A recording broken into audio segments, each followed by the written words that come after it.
10, how would you rate yourself? You know, from what you've done, everything, how would you rate yourself? Everyone is the best at what they do. All right. Until someone sits next to them and say, man, what is that? Or maybe that is good. Yeah. So where do you see yourself in the next 5 years? Do you want to go anywhere else, or you continue here in Zimbabwe? Oh, we want you to continue here in Zimbabwe anyway. So where do you see yourself? Don't see myself in the next 5 years. All right. I see myself today. It's a solid.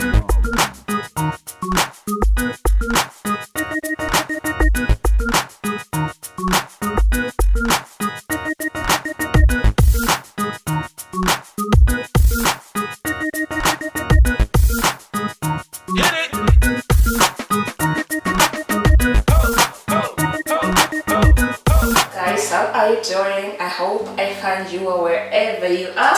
Welcome to your favorite podcast show, the Classic Podcast.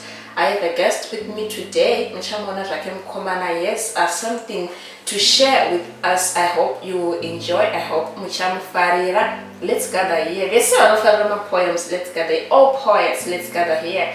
Teams way. Say, how does he write? And just say what inspires him to write. My poets, let's gather here, and all very passionate about my poems. Let's gather here. Timunzo, which Mukomana Anushita say, get the energy, everything. I'll let Mukomana introduce himself to us, Bezel. Okay, thank you. My name is Bezel, and I do go by the name Enlightened G as a poet. So, Bezel, what made you love poetry? What inspired you? You know, I have inspiration from somewhere else. What inspires you? Oh, when did you even start doing poetry? Because we see a lot, of these guys when you talk about poems, they start very big. So we want to know what inspired. Don't get me wrong, but I'm guessing you are 22, 23, 24, so you're not even that old. So we want to know when you started writing poetry, what inspired you, right? What made you love poetry? Okay, it all began in 2022. I think by the year end, around September, I have all the dates written of my first poem. It began in 2022.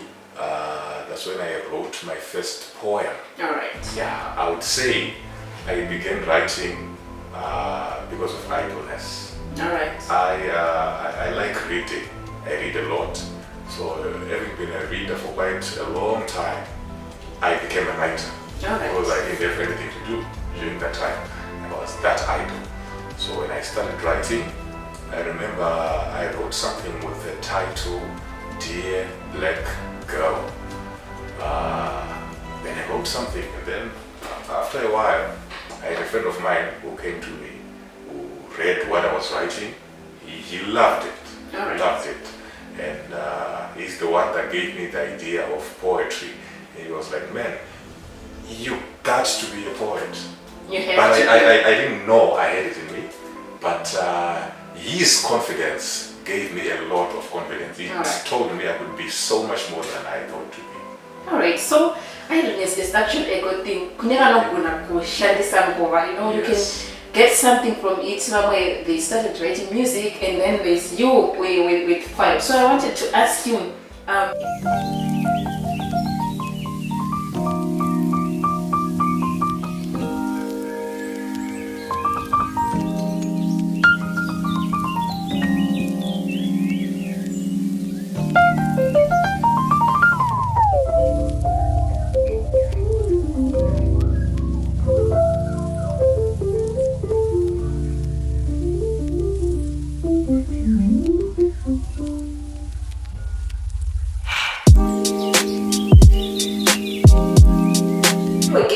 Chance to sit at a table with one of the greatest poets in the world, who would it be, and why would you choose that particular person? I think the person that comes to mind is Brandon Lake.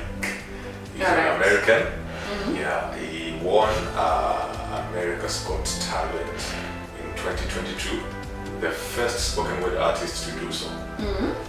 Just around the same time I started writing myself. So me writing was not an inspiration from someone, but I would say I got to build more and more of inspiration through people like Brendan Lake, people I began listening to, because getting into this field, I didn't know a lot, but I know I could be a poet, because people telling me that was poetry. So I started listening to a lot of poets, one of them, Brendan Lake, who I think is part of what I would call inspiration for me. The kind of poems he wrote, advocating against social prejudice, against racism, is one of those things I am passionate about. So I think I would love to sit next to him someday, if possible. I wish that for you as well. And so, Basil, how did your parents take it? Your family, friends? Did you get any support from, from the side of your family? Your parents and all that? Do they support, with anything that you need so that you could become, let's say one of the greatest poets from Zimbabwe? Okay. I think I wouldn't blame them before I comment on the support for my parents and all. I wouldn't blame them. Why? Because our culture does not allow our parents to support things like that. Okay. Our culture is of this sentiment: I must go to school, I must have a degree, and then when I get a degree, I must find a job. When I get a job, that's how I earn money. That's how I become successful in life. And then you have to get married and have Exactly, and everything. That's the outline. They have the cycle already in mind. So when you come to them and tell them that you want to be a poet, wow, then the questions begin to rise. You want to be a poet, okay? Which school are you going to go to learn to be a poet?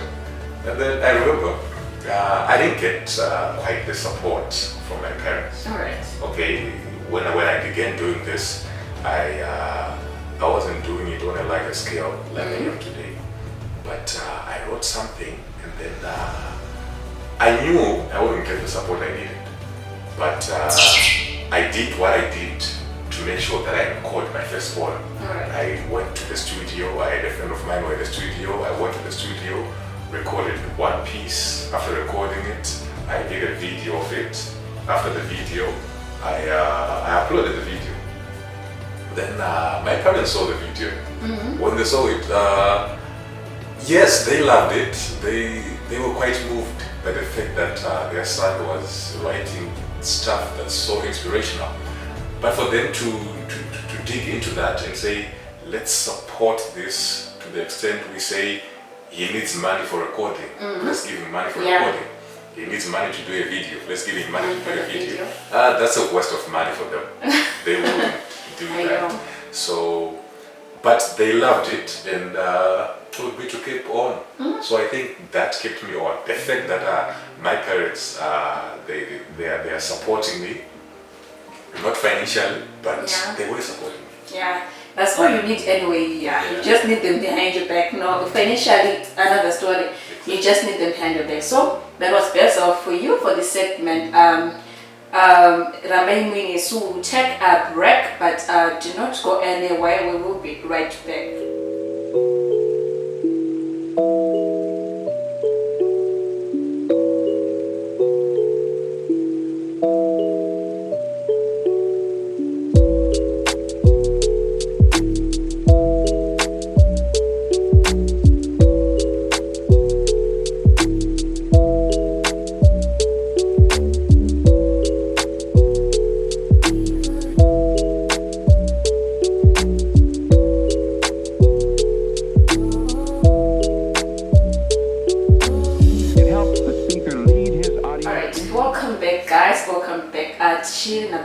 We still have our own Zimbabwean poet in the house, in the building. So let me ask Puti, where do you see yourself in the next 5 or 10 years as a poet, especially here in Zimbabwe? Things are not really well, especially for upcoming artists, even musicians, actors, all that. Things are not really well. The society is not really appreciating arts.